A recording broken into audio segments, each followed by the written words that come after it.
As in our previous video, we talked about the simple physics behind the boiling of an egg. Today we will talk about why does an eggshell usually crack during the cooking. Also, we will talk about if there is any how possible to avoid the cracking of an eggshell. But before going any further, please subscribe to my channel and press the bell icon. So coming back to our main topic, the shell of an egg will crack if the egg is cold when placed in the boiling water. But what promotes the eggshell cracking? The crack is due to the outward pressure of gas produced within the egg.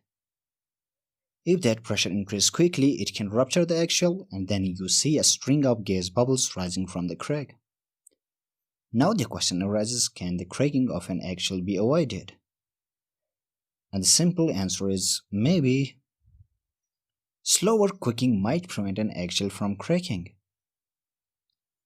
Also, if we add salt, it can actually cause coagulation of the egg white as it escapes. So it seals up the crack.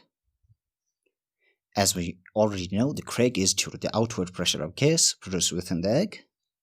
So piercing the egg with a needle to provide an escape hole for the gas might prevent the build-up of gas pressure. Thank you for watching this video. If you like the video, please press the like button. Also, please share and subscribe this channel.